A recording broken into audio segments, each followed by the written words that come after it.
again. So we're gonna throw out another live stream. So just to ensure we don't miss an upload for the day, this is video 42. Didn't have time to wake up and actually shoot, a vlog, so we're just gonna live stream again today. I want to talk a little bit about freelancing. So,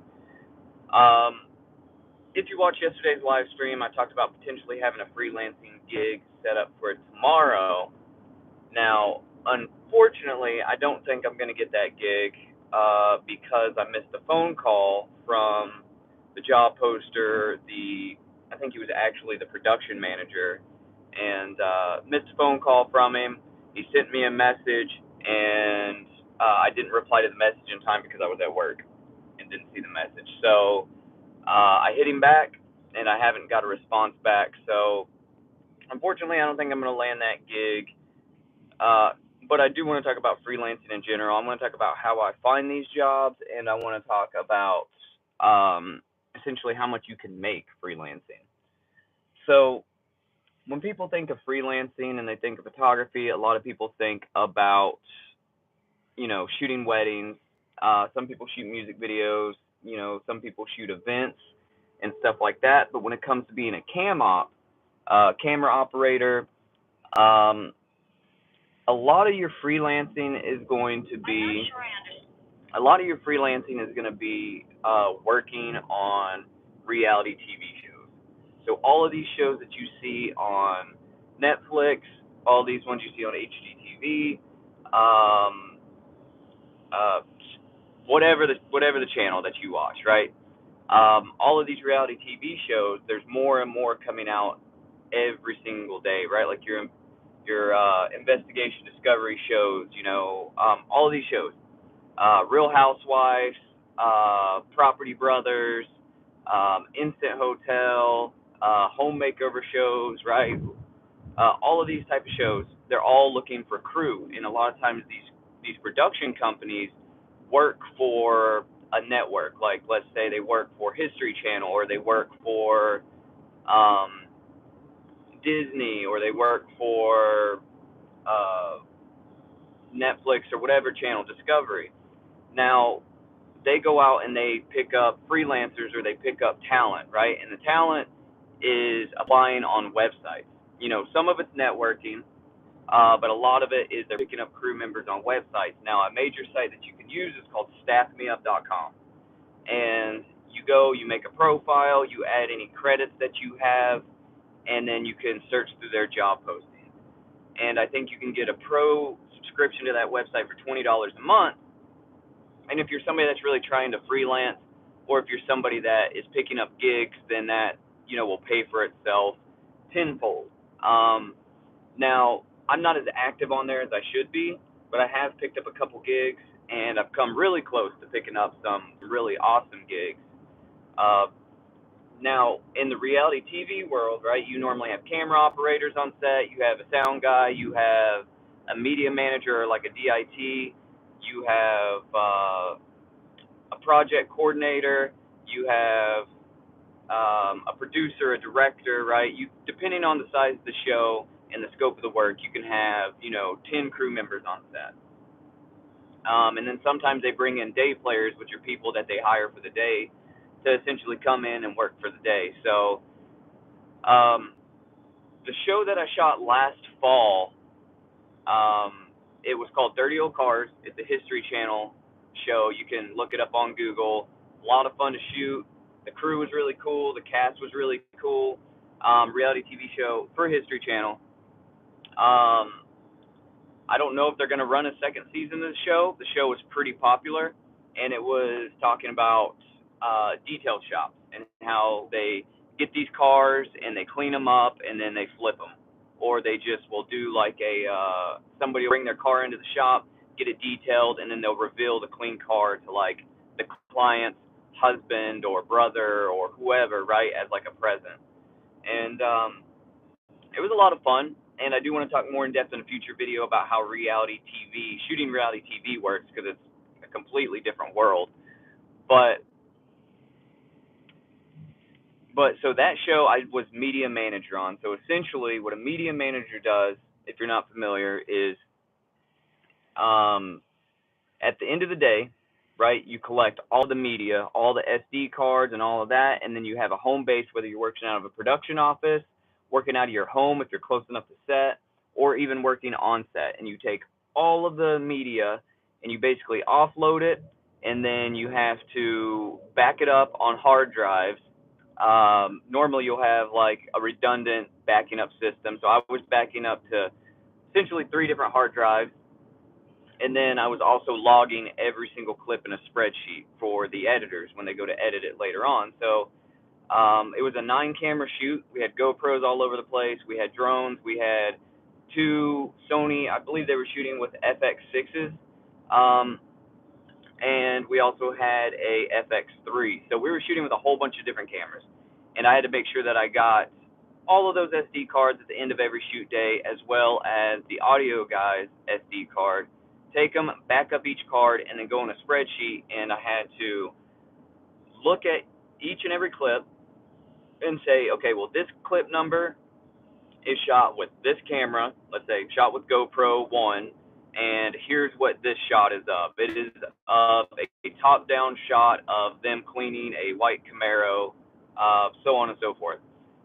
But you get paid good, right? Like media manager is one of those spots that seems a little gnarly, seems a little redundant, because it's not something as cool as being a cam op or, I guess a boom op or something if that's your thing. But media manager, it was 12-hour shoot days. You get $15 for lunch. Um, you get snacks provided for crafty throughout the day, and then I was making a week. I was making after taxes. I was making. I think it came out to be like $1,450. So before taxes, it was like 1,700 something. And essentially, that show lasted for 2 months. I made 13 grand over the course of 2 months, and I had very, very, really little responsibility as media manager. I mean, like your responsibility is huge, but I had very little like on set time that I actually had to be there, right? Like I would collect all my cards, and I would just automatically set them in ShotPut Pro, which is how you back up stuff, and just let them go, and it was automated, and I was basically cashing out, and I was able to continue working my full-time job, right, and make what I make from that. So this was just all additional income. So you could see how a investment of $20 for the website paid off, into a $13,000 payday. So the gig I was supposed to pick up tomorrow, right? Or let's actually reverse and talk a little bit more about freelancing. So for the dirty old cars job, I was told by I guess the job poster that I had originally planned to be a camera operator, B cam operator, because you normally have your director of photography who's on A cam, and you have your A you have your B cam, who's just basically like a secondary camera. So I was up for the secondary camera spot, but the problem is, hang on, I'm trying to fix my mount here, get a little less bouncy. So I was up for the B cam spot, but at that time I didn't have my Part 107 drone license, and they needed their B camera operator to also fly drones, fly them legally, blah blah blah. So I missed out on that. So the difference between your media manager spot, which is $350 a day, versus your B camera operator, which is $550 a day, is drastic. So having that little drone license, like I've talked about before, is really worth it, because it can be the difference between you getting a job and not getting a job. It could be the difference of you making $7,000 to $10,000 extra on one of these reality TV jobs. So, and the drone license costs you $160, right? Seems like a steep investment at first, but like if it's something that you're going to try to take serious and make money flying drones, or if it's something that you want to make sure that you're legally covered, then it's worth the investment. So, and then like your audio guy gets paid. I think he was making like 450 on that shoot. The DP was making crazy amounts. I don't know what he was making, but they generally make $800 to $900 a day. So if you're looking at a 2 month shoot, right, $900 a day, you do the math. You know, you really only need 2 or 3 of those gigs a year to be living comfortably. So a lot of these people that shoot reality TV shows, or a lot of these people that freelance, they jump from one reality TV show to the next, to the next, to the next, and that's what they do. So a lot of times they create a amazing list of credits, and they're able to just go from one to the next to the next, and then they network while they're on set, and they're like, hey, to the producer, hey, I really want to work on your next show, and he's like, okay, well, next show I got, you were awesome to work with, you know what you're doing, I'll bring you back. So that's normally how that works, and how networking on set guarantees you future jobs. Um, so the shoot that I was hoping to land tomorrow, like I said, I missed the call because I was at work. I was at my regular 9 to 5, which sucks.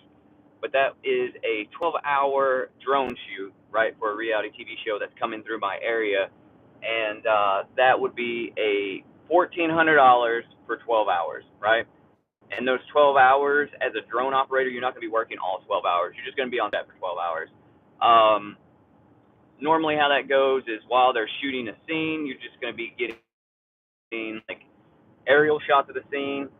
You're going to be getting like establishing shots of the location they're at, and then you're going to be taking probably an hour lunch, 45 to an hour lunch that they're going to pay for.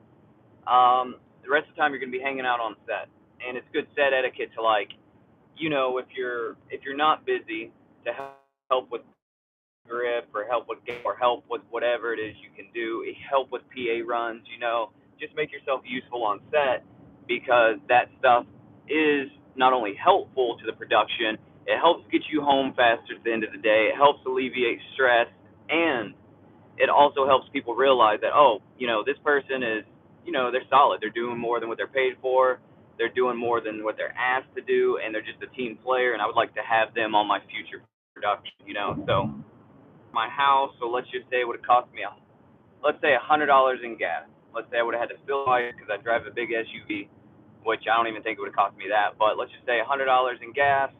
I'm looking at being, let's say, just $20 for the website that I pay the subscription, say $120. I'm looking at, literally profiting $1,280 off a $20 investment of the website, and $100 for, let's say, gas. So that would have been gnarly. That would have been amazing to just get that payday for, 12 hours, because let's say my regular 9 to 5, I make, let me see, close to $400 a day. So, that's way better. I mean, you're talking $1,000 more. So, yeah, so freelancing is amazing, and I don't want people to get too caught up on shooting weddings, because people make a lot of money shooting weddings, right? A lot of money shooting weddings. But you really need to be that top 1% that's making like your 6 figures for weddings and that kind of thing. I really don't hear a lot of people talking about all these other set freelancing gigs, right? Like media manager, right? Or even you don't really run into a lot of good boom operators. If you're a good boom operator, you can cash out. Like, they are really worth their weight in gold. So it's good to pick up audio skills, right? And I mean, the equipment, a lot of times for these jobs, are supplied by the production, and if they're not, then they'll say, hey, we'll pay you a kit fee. So they pay you an additional amount to bring on your own gear, right? So for like this job tomorrow, right, it was $800 for the 12-hour day, just straight pay, and then it was $600 kit fee. So that's where how it adds up to $400, because I have my own drones. I would have brought my own drones out, and then if you're somebody that's looking for a way to fund your equipment, or pay for your equipment, or pay off those credit cards that you use to buy equipment, you take these gigs, and then that's really how you pay for your gear. And then, you buy more and you upgrade, and then you get higher paying jobs because you have this camera or this drone or whatever the case may be, or you have the gear that you can rent out to other people and make money off of it. So there's a lot of opportunities. Um, Now, like I said, I don't pay as much attention to freelancing as I should because the area I live in, there are shows that come through here, but a lot of your gigs are, of course, in your bigger markets: Atlanta, New York, LA, Dallas, places like that. So if you live in one of those areas or near an area like that, like, you can do this full time. You can make like, six figures or more just as a cam op, just just going to show full time work. But if you live where, then you need to be on the road. So unless you have a family lifestyle where, like, it's okay for you to be on the road, or if you're a single person and you're like, hey, I just want to, like, travel around the United States and shoot stuff, as a cam op or whatever, like, perfect. But for me, I continue to keep my full time job for the benefits and then work these freelance gigs when they line up with my main job schedule. That way I can always be home, keep my benefits at work, and have my safety net job. So, yeah, so freelancing, it's amazing. Check out staffmeup.com. There's a lot of money to be made in media management, because shows always need those two things, as well as feature length films always need a DIT. Make lots of money. Um, or like a cam op. Like, when you're a cam op on like a reality TV show, you're shooting the most bland footage ever. So it's not like being a cinematographer where you're having to, like, light a scene and, like, tell a story with your camera and do complicated things with your camera. No, you're literally using you're using, I don't want to say basic cameras because they're not really basic, but you're shooting normally in HD, so you're shooting in 1920 by 1080 HD. Rarely are you shooting 4K. They might upres it later, but you're generally shooting in 1080, and that is because you're shooting so much footage that they don't want to have all of those 4K files, right? And have fill up so much hard drive space. And you're shooting basically in just standard picture profiles, and then you may be doing some OTS, which are basically sort of like on the fly, like interview of, like, your show guests, right? Like your cast. And those normally will have a basic 3-point lighting setup, which is, if you don't know what that is, then you can just the most basic lighting setup ever, and you find just a decent background, and you turn the camera on and you record, and you get what you need to get out of the shot, and then that's it. Like, there's nothing very difficult about it. The more difficult things are if you run into technical problems, like if your time code isn't syncing or something like that, or like, how do I put this other camera on a stabilizer? And if you know how to do that kind of stuff, like, you're a shoe-in for a cam op on a reality TV show. You just have to get your first break. Once you get your first break and you start racking up those credits, you're home free, right? And there's a lot of money to be made, especially if you can fit it in with, like, your regular job. Like, take some vacation time, go shoot some reality TV stuff, get paid while you're on vacation from your main job, and double up your income. It's the way to do it. But I'd like to talk